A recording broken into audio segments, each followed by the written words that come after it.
Roy is now going to second the motion. I'm not much of a speaker for the secretary position. Can everyone hear me? I'm very soft voice. I was going to start by saying that some of my best friends are PRs. And then I realised they aren't, actually. Some of them are sort of contacts or acquaintances, and of course some are decent and all that, but no close friends. Now, I've heard it said that there's a sort of moral equivalence between journalists and PRs. Let me get this PR thing out, by the way. By PRs, what we're talking about is press offices, the whole PR business, not Tim's sort of trying to cloud that issue. We're talking about the nature of people who earn their money by being between us and the truth. We all feed the media beast. That's what these people who argue about there being a moral equivalence say. We all feed the same beast. We're all engaged in the same enterprise. We're supplying news and information. PRs, they say, are just doing what journalists do. They're trying to tell the truth.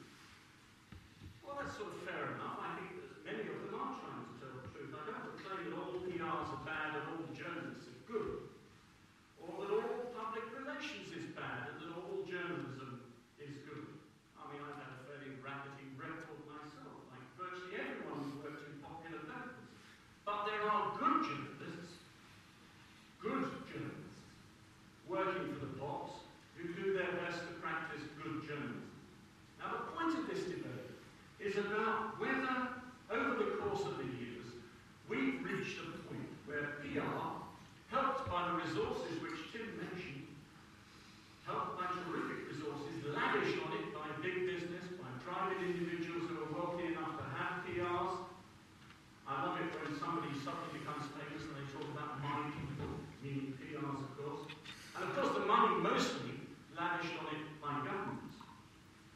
And in the course of that money and resources being pumped into it, it's become the case that it's so sophisticated, so all-encompassing, so pervasive, that it genuinely prevents journalists, good journalists doing good journalism, from their central mission. And in case any of you have forgotten what the central mission of journalism is, it is simply trying its best to tell the truth about what's happening in society to the public.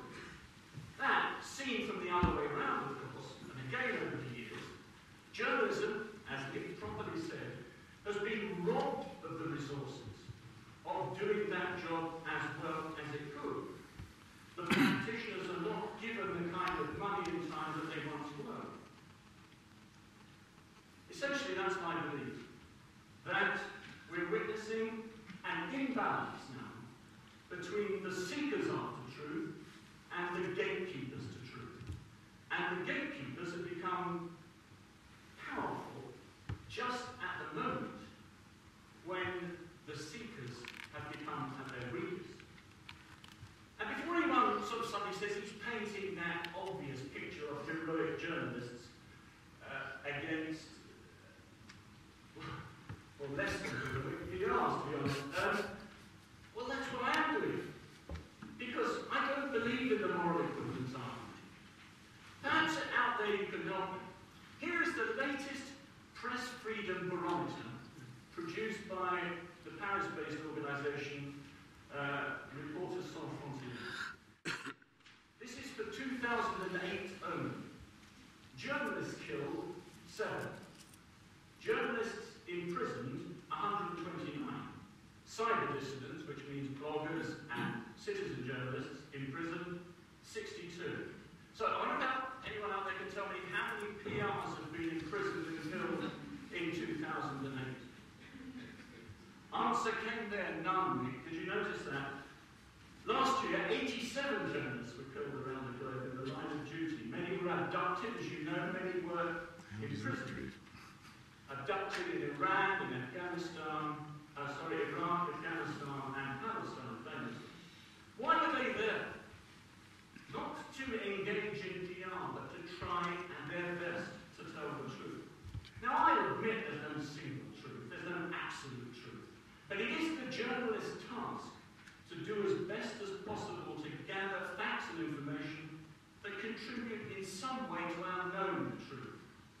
And they do that even within the confines of a largely commercial press, which Tim rightly says has its own kind of angle on things, but despite interfering proprietors, despite profit-seeking investors, despite dyspeptic editors, despite their own prejudices sometimes, and despite, of course, PR intervention, they generally do their best to try and help us understand what is happening.